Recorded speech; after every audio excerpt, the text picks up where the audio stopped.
بسا اوقات بہت سی محنتوں کا نتیجہ انسان دیکھتا ہے کہ ضائع چلا گیا، میں نے 10 سال محنت کی، حاصل کوئی نہیں نکلا۔ یہ ثمرات کیا ہے؟ محنتیں، محنتوں کے ثمرات کا ضیاع۔ کوشش آپ نے کی، قسمت کی خوبی دیکھی ہے، ٹوٹی کہاں کمن، 2-4 ہاتھ جب کے لبے بام رہ گئے۔ Be prepared. ایک شاعر کے یہ اشعار ہیں، وہ کمیونسٹ تھا، میں نام بھی نہیں لیتا، لیکن یہ کہ یہ اسی انقلابی، چونکہ ان کا بھی ایک انقلابی نظریہ ہے، انقلابی عمل میں یہ سارے مراحل آتے ہیں۔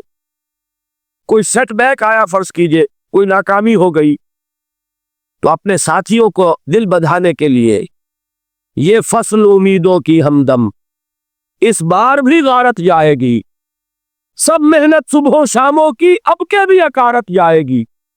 میرے نبی کے ثمرات کا جو لفظ یہاں آیا ہے، وَنَقْصٍ مِّنَ الْأَمْوَالِ وَالْأَنفُسِ وَالثَّمَرَاتِ، سب محنت صبح و شاموں کی اب کے بھی اکارت جائے گی۔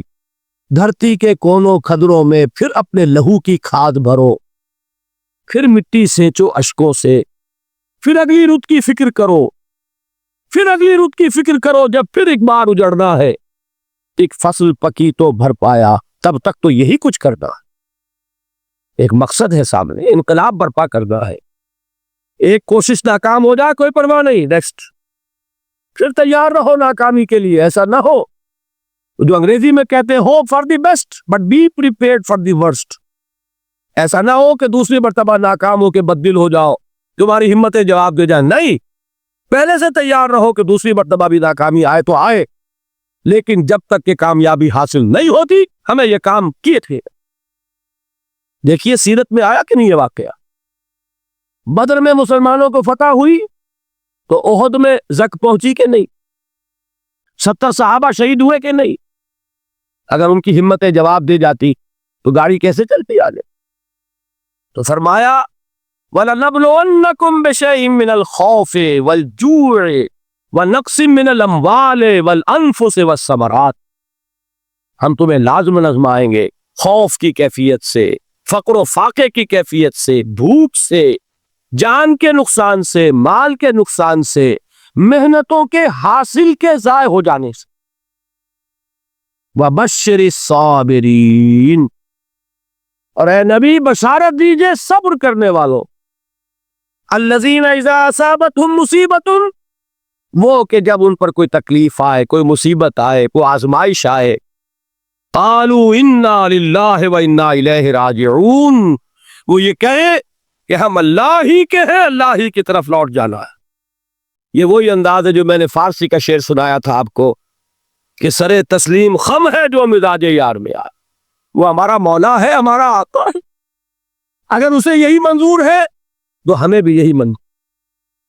میں نے تسلیم و رضا کی بات کی تھی نا، آپ کو کچھ شعر سنائے تھے، ایک شعر اور سنیے، اور یہ کس کا ہے؟ محمد علی جوہر کا۔ ایک مرتبہ جیل گئے، ان کی ایک بیٹی جوان بیمار ہوئی، فوت ہو گئے، باہر چھوڑا انگریز نے، جاؤ بھائی دفن کر دو بیٹی کو۔ دوسری مرتبہ جیل گئے، دوسری جوان بیٹی اسی مرض میں مبتلا ہوئی، اب یہ جیل میں ہے، خبر پہنچی کہ دوسری بیٹی کے اوپر بھی اسی مرض کا حملہ ہوا ہے۔ ایک نظم لکھی ہے جس کا آخری شعر یہ ہے، تیری صحت ہمیں منظور ہے لیکن اس کو نہیں منظور تو پھر ہم کو بھی منظور نہیں۔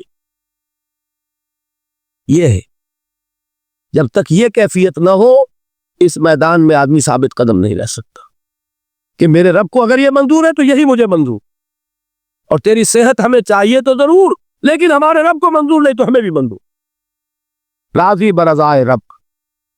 وَبَشِّرِ الصَّابِرِينَ الَّذِينَ إِذَا أَصَابَتْهُمْ مُصِيبَةٌ قَالُوا إِنَّا لِلَّهِ وَإِنَّا إِلَيْهِ رَاجِعُونَ، نشود نصیب دشمن کے شمد ہلاک تیغت، سر دوستہ سلامت کے تو خنجر آسمان۔ اولئک علیہم صلوات من ربہم ورحمہ، یہی ہے وہ لوگ جن پر ان کے رب کی طرف سے عنایتیں ہیں اور رحمتیں ہیں۔ واولئک ھم المہتدون، اور یہی ہے وہ لوگ جو کامیاب ہونے والے، ہدایت پانے والے، ہدایت یافتہ۔ اسی سورہ بقرہ میں ذرا آگے چل کر، یہ تو ہے 20واں رکوع، 19واں رکوع بھی 21ویں رکوع کی پہلی آیت ہے لیس البر ان تولوا وجوہکم قبل المشرق والمغرب ولکن البر من آمن باللہ والیوم الآخر والملائکۃ والکتاب والنبیین وآتى المال على حبه ذوي القربى واليتامى والمساكين وابن السبيل والسائلين وفي الرقاب وأقام الصلاة وآتى الزكاة والموفون بعهدهم إذا عاهدوا والصابرين في البأساء والضراء وحين البأس۔ اب یہ آیت جو ہے سورۃ العصر میں جو مضامین آئے تھے سارے اس میں موجود ہیں۔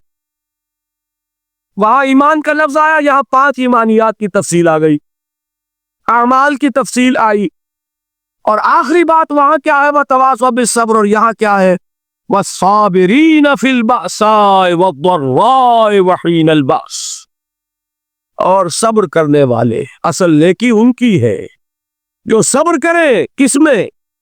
جنگ کے وقت، ضرائے، باسائے، باسا کہتے ہیں فقر اور فاقہ، واحد آئے گا باس تو اس کے معنی جنگ، اور باسا جمع میں آئے گا تو فاقہ، فقر، بھوک، اور ذرائے جسمانی تکلیف، ضرر، جسمانی تکلیفوں میں صبر کرنے والے، فقر اور فاقے میں صبر کرنے والے، اور جنگ کے وقت صبر کرنے والے، اولئک الذین صدقوا واولئک هم المتقون، یہ ہے وہ لوگ جو صبر کرنے والے ہیں، یہ ہے جو سچے ہیں، جو اپنے دعوے میں نیکی کے اور ایمان کے صادق ہیں، اور یہی وہ لوگ ہیں جو متقی۔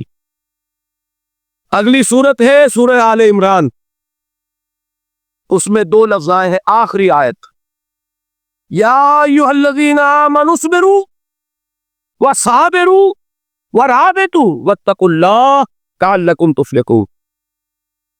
دیکھیے یہاں صبر اور صابر جو تعلق جوہد اور جہاد کا ہے وہی ہے صبر اور مصابرت۔ صبر ایک طرفہ عمل ہے، آپ جھیل رہے ہیں، برداشت کر رہے ہیں، صبر عن المعصیہ، صبر عن الطاعہ، صبر عن الابتلاء، یہ سب کیا ہے؟ صبر۔ اور مصابرت کیا ہے؟ صبر کا صبر سے مقابلہ۔ یہ سورہ آل عمران، اب وقت نہیں ہے میں آپ کو سناتا اللہ تعالیٰ نے کیسے کیسے مسلمانوں سے کہا، مسلمانوں تمہیں زک پہنچی ہے تو انہیں بھی تو پہنچی تھی، ان کے 70 نہیں مارے گئے تھے بدر میں، ان کے حوصلے جو ہیں وہ تو پست نہیں ہوئے، وہ اگلے سال آ گئے تم پر چڑھائی کر کے، تم کیوں اتنا برا مان رہے ہو؟ تمہارے دل اتنے زخمی کیوں ہو گئے؟ تمہیں تکلیف پہنچتی ہے تو انہیں بھی پہنچتی ہے۔ اپنی غیرت جو ہے ہمیں ذرا اس کا جائزہ لینا چاہیے۔ لوگ باطل نظریات کے لیے کتنی قربانیاں دے رہے ہیں، لوگ باطل چیزوں کے فروغ کے لیے کتنی محنتیں کر رہے ہیں، جیسا کہ میں نے ابھی کہا تھا اسی غیرت کو چیلنج کرنے کے لیے، ذرا آپ کی حمیت دینی کو جوش دلانے کے لیے۔ قادیانی نوجوان کتنی تعداد میں اپنے آپ کو دین کے لیے وقف کرتا ہے، اور آپ کتنے نوجوان ہیں جو اپنے آپ کو دین کے لیے وقف کرتے ہیں،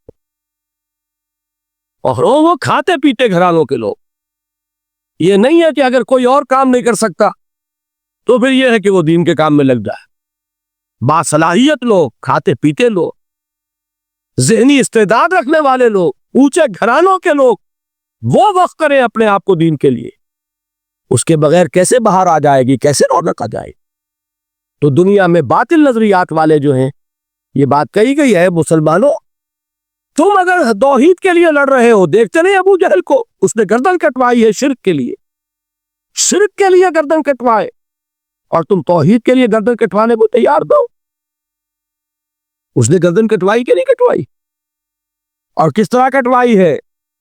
جو کہ بڑا متکبر قسم کا، فرعون قسم کا شخص تھا، جب گردن کاٹنے لگے تو کہتا ہے ذرا نیچے سے کاٹنا، تاکہ جب تم نیزے کے اوپر چڑھاؤ میرے سر کو تو اونچا نظر آئے، معلوم ہو سردار کا سر۔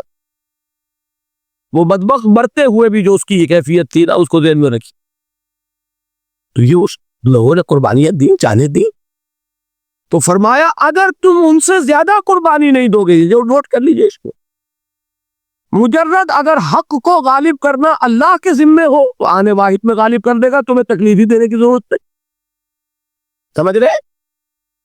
کیا اللہ کے مقابلے میں کوئی باطل کی طاقت ٹھہر سکتی ہے؟ یہ تمہارے ایمان کا امتحان ہے، یہ تمہارے خلوص کی آزمائش ہے، یہ تمہارے امتحان کا ثبوت درکار ہے کہ اللہ تعالیٰ دیکھنا چاہتا ہے تم اس کے لیے اپنی جانیں قربان کرنے کو تیار ہو کہ نہیں، تم اس کے لیے تن من دل لگانے کو تیار ہو کہ نہیں۔ اور یہ جان لو کہ اگر کفار اور مشرکین اور ملحدین اور باطل نظریات والے وہ جو کچھ قربانیاں اپنے باطل نظریات کے لیے دے رہے ہیں ان سے زیادہ اگر تم نہیں دو گے تو حق غالب نہیں ہوگا۔ انہوں نے جو صبر کیا ہے اپنے باطل نظریات پر، اگر تم اس سے زیادہ صبر کا ثبوت نہیں دو گے اپنے اس حق پر تو حق غالب نہیں ہوگا۔ اس لیے فرمایا یا ایھا الذین آمنوا اصبروا وصابروا، نہ صرف یہ کہ صبر کرو بلکہ صبر میں اپنے دشمنوں سے آگے نکلو، ان کے صبر سے بڑھ کر صبر کرو۔ وَرَابِطُوا، مرابطہ کہتے ہیں چوکس رہنا، ہوشیار، پہرا دو، ایسا نہ ہو کہ دشمن جو ہے غفلت میں تمہارے اوپر کوئی حملہ جو ہے کر بیٹھے۔ وَاتَّقُوا اللَّهَ، اور اللہ کا تقوی اختیار کرو، لعلکم تفلحون، تاکہ تم فلاح پاؤ۔